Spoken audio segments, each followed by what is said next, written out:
Gav Hurren, off the pitch now. Tamworth, it was 2-0. It wasn't.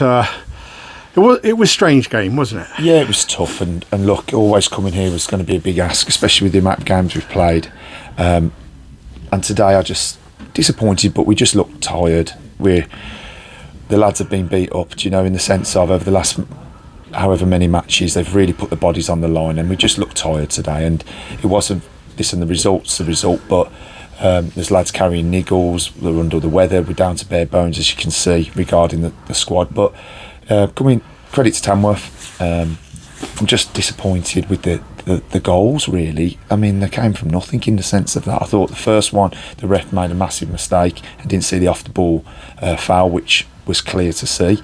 And then obviously the second goal, where we were hopefully trying to pick up a bit of momentum, thought we'd change the formation.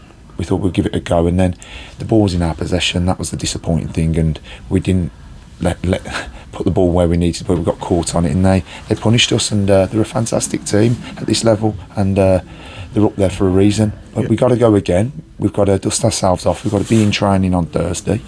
I know Lauren's going to have her work cut out because there is some injuries, and these lads, credit to them, they've battled for everything, and they didn't stop today. Didn't stop, but it just wasn't our day, really. Conditions were strange as well. There was a wind going all the way down with Tamworth's favour in the first half, and we weren't at the races in that 6th minute when they got their goal, were we? I felt it was a foul, and I think when we all watched back, it was a foul off the ball. But the conditions were tough, but they were tough for both teams, and they dealt with it slightly better than us. But for us, they've got a bigger squad, but we've had to try, and some of these lads have, you've seen, haven't you, over the last couple of weeks, where they've just churned out minute by minute, and it's caught up on us today, and we've got to go again. We've got a massive game Saturday at home, final home game of the season, so we've got to rest up. Lauren's obviously got to get the lads in who need it, and we need to make sure we're ready to go on Saturday. Dunlaf picked up a booking at the end of the first half. Was that the thinking behind moving JT to fullback and Lafs into midfield? Yeah, we thought of that, and then also Lafs does give that little bit of energy in the middle of the park as well, where I thought that it was a good battle. I thought their midfield and our midfield went at it, and it was a good game to watch in the sense of two teams going up against each other. But the logic there was JT, I thought, did fantastic when he went to right back, and Lafs gives us that little bit of legs.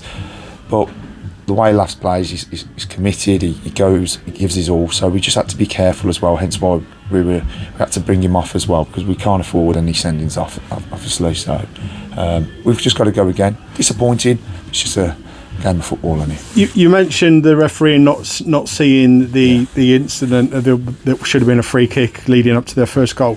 Did you see when Paul McCone's on the floor and he gets blatantly kicked in front of the referee and he does nothing? Of course, but that's, again, it's a physical sport. I think, like you say, the ref missed. For me, the disappointing one was the goal, because, again, like you say, after 6 minutes, you come into a place like this, big crowd, a lot to play for both teams, and it was tough, and there was a mistake that was made, and they capitalised on it. But look, we've just got to keep going. We are in form. We're in a form side. We're playing some good stuff. We just look very tired today, and we've got to make sure we get the fluids on board. We've got to get in training on Thursday and make sure we're ready for Colville on Saturday. Cheers, Gav. Thank you so much. Happy Easter.